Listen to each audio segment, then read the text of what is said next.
Well, good morning, good afternoon, good evening, wherever you happen to be. Trina and my name is Scott. We are live on both YouTube and on Facebook for our weekly Ask Trina Anything. And this will be a very special Ask Trina Anything because it'll deal with some things that are very near and dear to her heart. But first of all, how are you doing, Trina? How are you? Well, when people ask me that, Scott, I say I'm walking. And at 91, that's wonderful to be able to say that much. We won't go into the other list of Okay. the other Well, activities. I happen to know behind the scenes that there are many things that are going on that are wonderful in your life. So I'm very happy for that. Well, last week we talked about permaculture, and I think that that's a great theme to launch off of from for today's Ask Trina Anything. And there are actually three main components of today's broadcast. One, I would like you to just review a little bit about what permaculture is, what your relationship is to that. Then we could go on to organic farming, which is broadening the subject a little bit.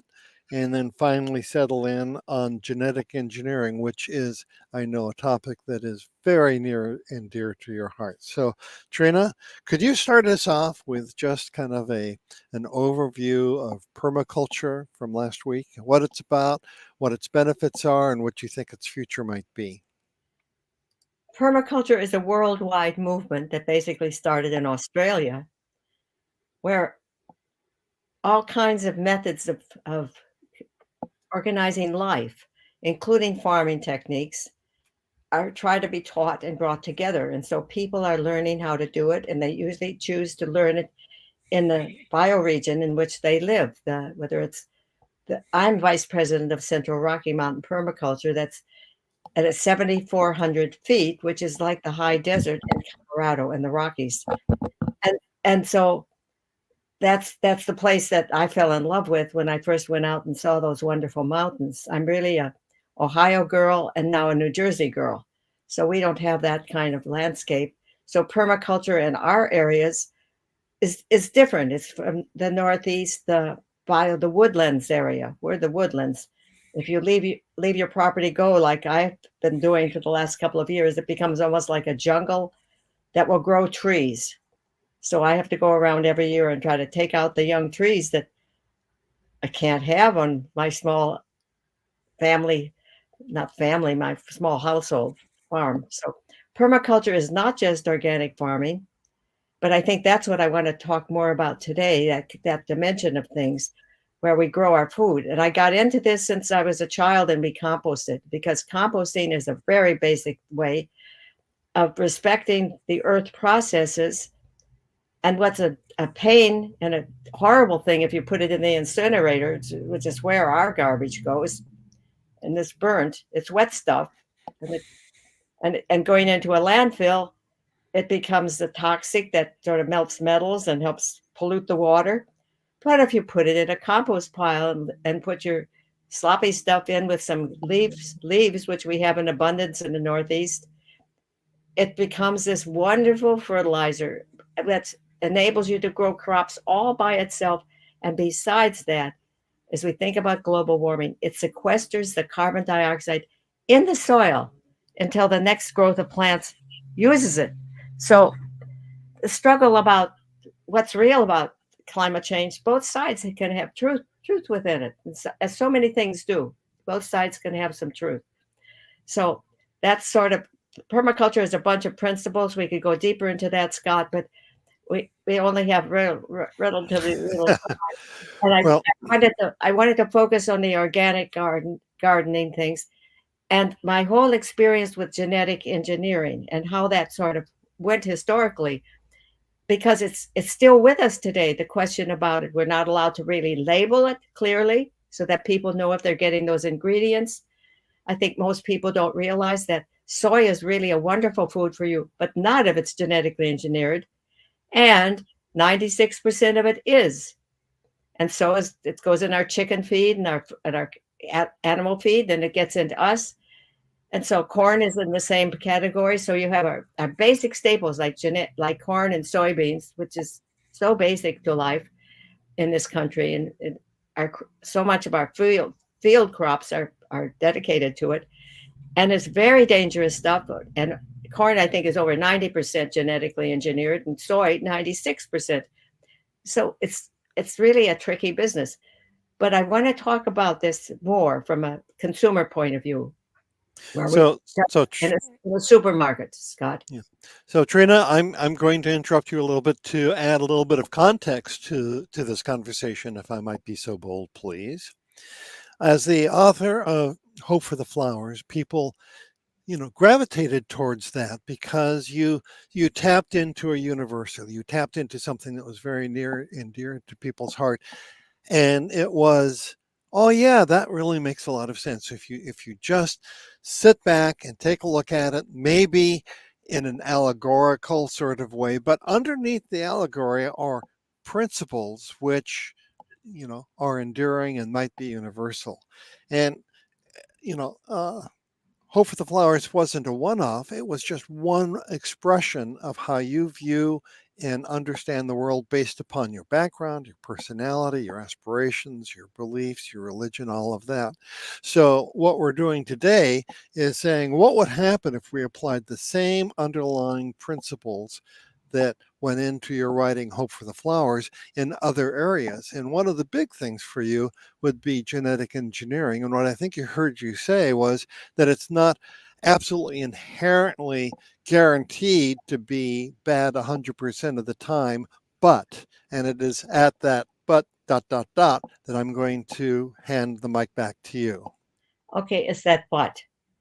There's a principle that I've embraced called the precautionary principle.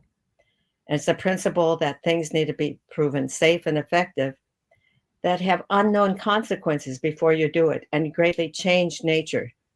Now, nature can modify, and that's an interesting term that to use it that way, modify it by itself, but nature doesn't engineer it in a lab and then take a mouse gene and put it in a strawberry, or a human gene and put it in something else. And it doesn't emphasize things that will then cross the blood brain barrier like that. There's certain laws, there's certain rules that can be followed. And the closer we stay to those rules, I think the better off we are. And that's a direction I certainly want the world to be going in. Not seeding the skies with aluminum particles that then fall and contaminate our soil and our lives, and to make the sun darker so that we have as a solution. And so these are the things. So Scott, I don't want to just have this whole 15 minutes we have without going to some of the points that I really was hoping to be able to make, because I got involved in this early when the U.S. under the Republicans this time, but continued under the Democrats. So it's a bipartisan thing. Wanted to make the United States the leaders in a genetically engineered food thing. And so Michael Taylor came in 1990 from Monsanto to be the head of the FDA. And at that time, then, 1992, they established what they called GRAS for genetically engineered. That's a title that they were given to foodstuffs from the past that were generally regarded as safe, GRAS. And so vinegar and baking soda and things like that have been used for a long, long time were in that category. So they wanted to put genetically engineered foods in that category.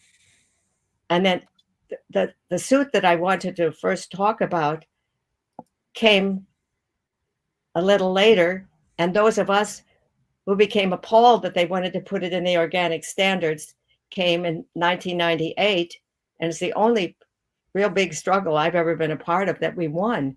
We got this thrown out. They wanted to put within the organic standards genetically engineered food, irradiated food, and sewage sludge fertilized food from our human sewage sludge that wasn't properly handled correctly. And we managed to win that one. 900 of us showed up at Rutgers. I videotaped this whole thing. It went to 10 o'clock at night with people being listened to and heard by the people up on the stage who didn't leave except they went, I guess, one by one to go to the bathroom and get something to eat. But they were there all day long listening to all of this. And we won that battle. There were 4 hearings throughout the country, and we won that battle with hundreds of thousands of people writing in about it also. So, but the battle didn't continued. And the Alliance for Biointegrity, Stephen M. Drucker was the lawyer for it, and it represented farmers and a bunch of people. And I actually talked to lawyers, Drucker, during that time. They sued the FDA for this ruling, saying that genetically engineered foods were not the same. They were not to be considered generally regarded as safe. They all needed special testing. And because of the rule, when you make a suit that you get what they call discovery, there were like 50,000 pages from the scientists of the FDA who really had put forth that position, who said that they did need special testing. You couldn't just trust the companies like Monsanto and the others to tell the full truth about this. And so 2 years later, the ruling from the single judge came. And that was one of the shocking things of my life. They were just a very trusting person for these agencies, saying that because these departments were set up by the administration, there was no obligation to make a judgment based on science. It could be a political decision. That was a shocker to me because I thought the FDA was there to protect us and respect the science, because their scientists had said it needed changes. They shouldn't be regarded as the same because they weren't the same. And so that was, for me, a great big blow to know that. And then I was very close to another suit that happened down in Florida when this Jane Aker and Michael Collins had developed this whole test about the bovine growth hormone. That's the hormone that they insert in cows to make them give more milk. And it has a lot of deleterious effects on the milk, including more pus and more need for antibiotics. And they do give more milk. There's no question. And they last many years shorter lifespans also with this milk production. But the final ruling for that one, after Monsanto then threatened Fox TV down in Florida not to run this series that they were going to run. And then they threatened them again. And then they went to trial. And Jane Aker, the woman, was represented by a lawyer, and she won her first case. And then it was appealed. And the final judgment was because there is no law that says media has to tell the truth. Now, this was a huge shocker for me, for Trina. Huge shocker that media has to tell the truth if they know it. It was only a rule. It was only a suggestion. What do you do with that, folks? That's the way it is. That continues to be part of it. And so those are, I could stop here, Scott, but those are 2 cases I thought people needed to know about, because I think we want to be trusting people. We want to trust our doctors. We want to trust our government. I don't want to distrust people. I don't want to be the odd man out. I don't want to be accused of conspiracy theories and stuff. But sometimes the majority is wrong. So, Trina, to kind of close the circle, because we are making these 15 minutes in length, it could be said, if I were to try and summarize things, that many years ago, well, 50 years ago, you published Hope for the Flowers, and it was based on the background that you had up until that time, your meditations, your religious beliefs, your political beliefs. I mean, everything that makes a person a person.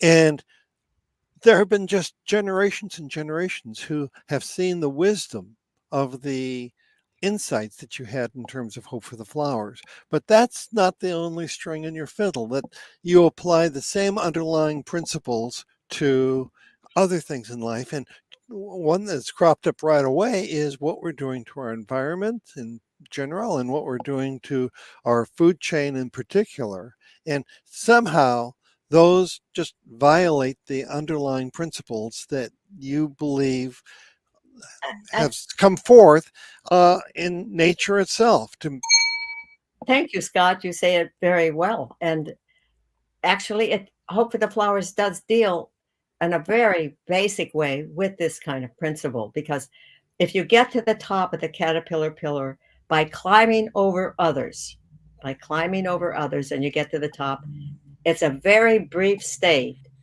because the ones right below you are bound and determined to throw you off, and then you die.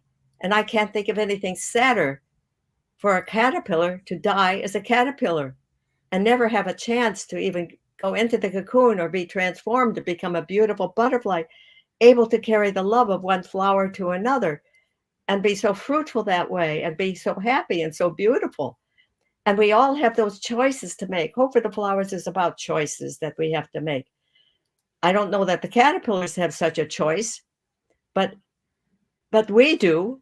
And it happens not just probably once in our life, like with a caterpillar, it happens over and over again. We have to get off of, I have to get off of my pillar. I have to get off of any pillar where I think I might be right, always right. No, I'm not always right. But I have the right to my thoughts and my thinking, and everybody else does too. So one of the big things I'm into right now is being appalled by the censorship of ideas that we don't happen to like right now. all right. So I'm going to jump in now because we are at the end of our show. And and if people have something to say about this or want me to go deeper or not so deep or into something else, please let us know. Scott, maybe you're going to say the same thing and tell them how to get on, please. sure. Well, if you are watching on YouTube, there are comments below that you can make. If you're watching on the Facebook book group, Hope Revolution, Hope for the Flowers Revolution, please make a comment. These are conversation starters, and these are things to help us all start thinking in new and different ways. So, with that, we very much look forward to your thoughts, your comments. If you happen to have any questions, please add them. And we very much look forward to seeing you again next week, same time, same station, for another Ask Trina Anything. So, any final words, Trina? Thank you, Scott. I can't think of anybody who does things smoother and better than you. Oh my gosh. Well, now my head is expanding too much. We're going to have to end it on that beautiful note. Thank you, Trina. See you next week. Okay, bye, everybody.